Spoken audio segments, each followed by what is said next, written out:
So far, we haven't really seen how classes differ from structs.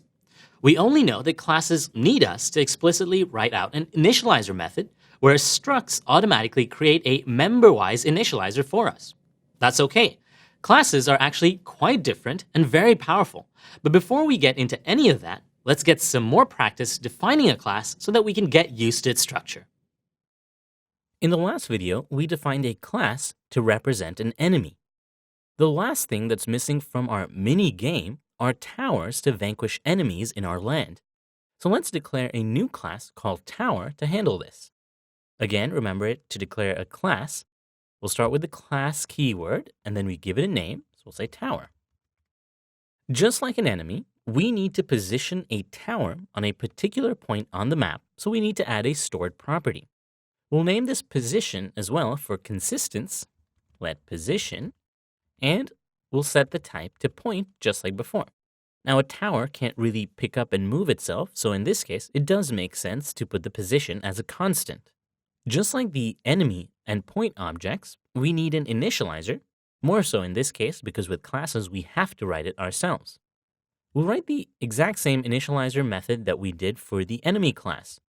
Remember that we can either initialize our class directly with an instance of point, or we can supply the x and y coordinates and create the point inside the initializer method.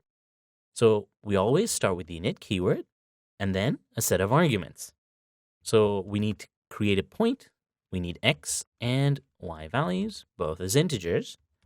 And then inside we'll say self.position. Again, self allowing us to refer to the stored property equal point, and we'll pass those values through. So far, so good. Let's add two more stored properties. We'd like a tower to have a particular firing range so that we can determine whether we can attack an enemy or not. So we'll say var range of type int. For now, we'll give all our towers a default range of 1. This won't vary after the tower has been created, so we can set it as a constant property, but we're going to set it as a variable for now, and you'll see why in a bit. If you scroll back up and look at the definition of the point struct, particularly the points method, you'll see that we accept a range argument and then get a list of points back. Now that a tower has a range property, we can easily use this to get an array of all the possible targets. We'll add one more variable stored property. We'll call this strength of type int and give it a default value of 1 as well. Strength is the rate at which a tower depletes an enemy's health. If you look at the definition of enemy, we have a single method called decrease health that decreases an enemy's health by a factor. When a tower attacks an enemy, we can call this method and pass in the strength value as an argument to the factor parameter. Since our default value is 1, every time the tower fires on an enemy, their health decreases by 1. Things are shaping up quite nicely, and we're connecting our dots together.